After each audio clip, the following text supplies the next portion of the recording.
This chapter explores how our scientific understanding of child development has evolved over time, shaped by various cultural and theoretical influences. By examining these origins, we can better appreciate how shifts in theory have guided the questions researchers ask and the way they interpret their findings.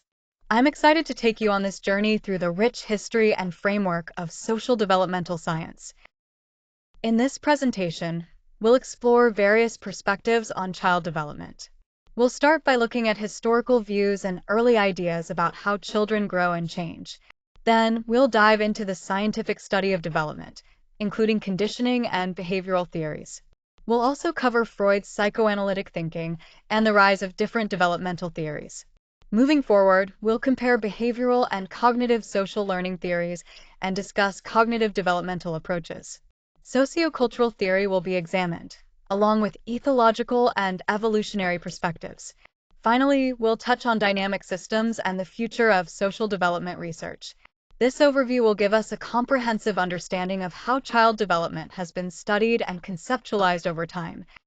When we think about how child development is understood, there are two main perspectives to consider. First, there's our intuitive understanding.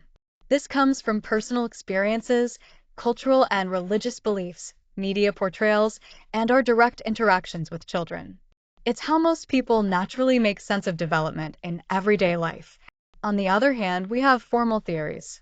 These are the frameworks used in developmental science to systematically study and explain how children grow and change over time.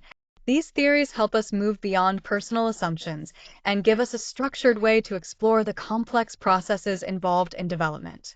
Together, these perspectives form the foundation for a deeper understanding of how children develop. When we look at history as a source for studying child development, we uncover a rich tapestry of social conditions that have shaped how children grow. Over time, different traits were encouraged in children, reflecting the values of the society around them. Parents' roles also evolved, adapting to changing cultural expectations and influences. By examining these historical shifts, we gain a deeper understanding of how cultural values have influenced perspectives on childhood, and this context is essential for appreciating the development of modern theories about child growth and learning. Let's explore how views on childhood and development have evolved over time. Initially, in traditional societies, children were mainly seen as small adults, cared for by mothers and other women until they could contribute to labor. There was little distinction between childhood and adulthood. Then, during the Christian Church era, children were believed to be born into sin, so parents had the responsibility to discipline and guide them morally. This perspective stressed correction and control. Moving into the Renaissance, attitudes shifted as children began to be appreciated for their unique traits, seen more kindly and indulgently rather than just small adults. Finally, during the philosophical Enlightenment, thinkers like Locke and Rousseau introduced new ideas. Locke suggested children are blank slates shaped by experience, while Rousseau emphasized their natural innocence and goodness. These important shifts set the stage for modern views in developmental science, highlighting the role of environment and innate qualities in childhood development. At the start of the 20th century, the scientific study of child development began to take shape. Charles Darwin's work, especially his baby biography, offered detailed observations of early behavior and emotions, which was groundbreaking at the time. Following that, G. Stanley Hall introduced the use of questionnaires to better understand children's feelings and moral behavior. This approach was a key part of what became known as the child study movement. Together, these early scientific efforts shifted the focus toward emotions, self-control, moral development, and adolescence, laying the foundation for the modern field of developmental science. On the left, we have John Watson's approach, which is all about environmentalism. Watson believed that behavior is shaped entirely through conditioned learning, meaning that children can be trained into any type of person simply by controlling their environment. He dismissed the idea that children's development follows innate maturational schedules and instead emphasized the critical role parents play in shaping a child's emotions and social behaviors through their influence. On the right, we see B.F. Skinner's perspective, which builds on this foundation but focuses more specifically on operant conditioning. Skinner argued that reinforcement and punishment are the main drivers of behavior. He stressed that consistent responses from parents, rewarding good behavior and discouraging misbehavior, are essential tools for shaping how children act. This highlights how behavior can be modified through consequences rather than just stimuli. Together, these views emphasize the behaviorist idea that learning and environment are central to development, especially in child rearing. They lay the groundwork for later theories that would begin to incorporate cognitive processes alongside behavioral principles. Freud's theory gives us a foundational understanding of personality development through three key structures: the ID, ego, and superego. The ID represents our basic, pleasure-seeking instincts. The ego works to realistically navigate the world and regulate those impulses, and the superego embodies the moral standards and societal rules we internalize. His model also highlights psychosexual stages: the oral, anal, phallic, and genital phases, each characterized by a focus on different bodily pleasures and the conflicts that arise as societal expectations come into play. These stages are crucial for shaping how personality evolves over time. Importantly, Freud emphasized that early emotional experiences and unconscious processes play a significant role in forming not just personality, but also our ability to regulate ourselves, develop moral understanding, and establish our gender identity. This perspective has had a lasting impact on how we think about development across multiple domains. By the mid-20th century, developmental science experienced a significant shift towards theory-driven approaches. The psychoanalytic influence, for instance, brought renewed focus on early relationships, especially emphasizing the importance of maternal nurturance. This perspective laid the foundation for attachment theory, highlighting how these early bonds have a lasting impact on development.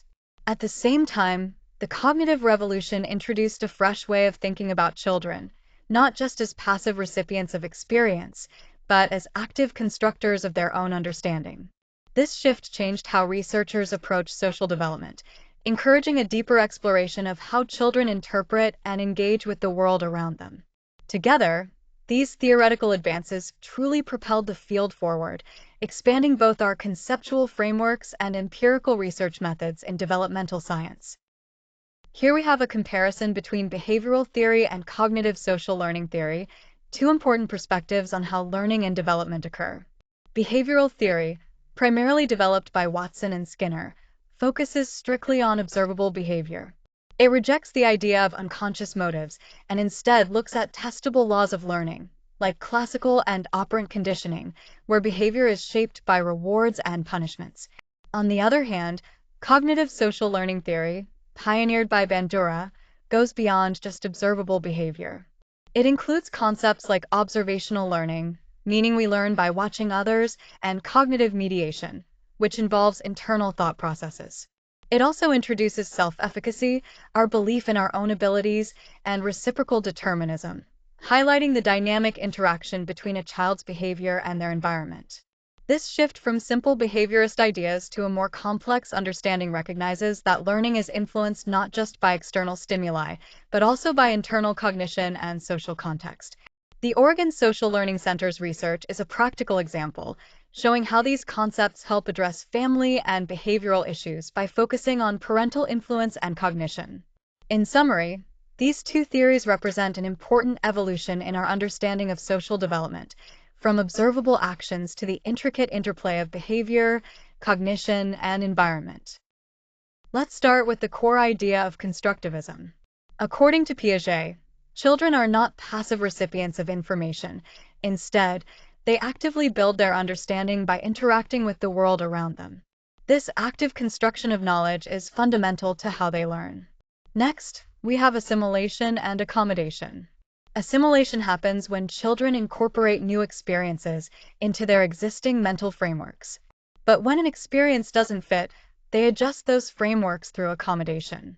This dynamic process is what drives their cognitive growth. Moving on, Piaget identified 4 distinct stages of cognitive development. These are the sensoromotor, pre-operational, concrete operational, and formal operational stages. Each stage represents a shift in how children think and reason, marking important leaps in their mental capabilities as they grow. Finally, these cognitive stages have wide-reaching effects on social understanding. They influence children's moral judgment, their ability to see things from others' perspectives, self-awareness, prosocial reasoning, the development of gender identity, and even their grasp of theory of mind. This shows just how central Piaget's theory is not only for cognitive development, but for social and emotional growth as well. Let's explore Vygotsky's sociocultural theory as a dynamic, ongoing process. It all starts with the cultural historical context, which means children's cognitive development happens through social interactions within their cultural environment. They use cultural tools and symbols to guide their thinking, shaping how they learn. Next, we have the zone of proximal development. This is the sweet spot where a child can achieve new skills or understanding, but only with help from someone more experienced. It's the area just beyond what they can do alone, making guidance essential for growth. This brings us to guided participation, where the mentor actively collaborates with the child. The mentor scaffolds or supports tasks that are slightly too difficult, gradually helping the child build independence. Language plays a crucial role here too. Children start using language socially with others, then move to private speech, talking to themselves as a way to self-guide. Eventually, this internalizes into inner speech, which helps regulate thought and action. All these elements together lead to socially constructed knowledge. Through these processes, children develop important social skills, emotional understanding, conscience, and self-awareness. This cycle is continuous, reflecting how social collaboration sparks ongoing cognitive and personal development. Let's take a closer look at ethological and evolutionary theories, which give us important insights into child development from a biological and adaptive perspective. First, the ethological focus studies animal behavior in natural settings, highlighting behaviors that have evolved to support species survival.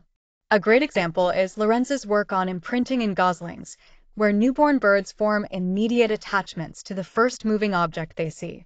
This leads us to the idea of critical periods, specific sensitive windows when certain behaviors must develop, like imprinting after hatching. These periods are often irreversible and vital for forming attachments. Next, Harlow's research with infant monkeys showed us that attachment isn't just about food. Comfort and warmth play a crucial role. His studies demonstrated that baby monkeys preferred a soft, comforting surrogate mother over a wire one that provided nourishment. This finding reshaped how we understand the emotional needs of infants. Finally, Bowlby's attachment theory brings these ideas together, emphasizing how early emotional bonds are essential for an infant's survival, nurturing, and protection. Bowlby argued that these bonds lay the groundwork for long-term social and emotional development. Together, these theories highlight the importance of early experiences and biological programming in shaping healthy relationships and development throughout life. To wrap up, dynamic systems theory offers a powerful way to understand development as a self-organizing process that involves complex interactions across multiple levels, from molecular biology all the way to cultural influences and over diverse timescales. This approach doesn't just look at isolated aspects, but integrates cognition, emotion, personality, language, and sociability into a comprehensive whole. Looking ahead, the theory continues to evolve, particularly in its potential to guide interventions that address the unique challenges faced by at-risk children. By embracing this integrative complexity, we can better appreciate the intricate web of factors shaping social development and work towards more effective support strategies.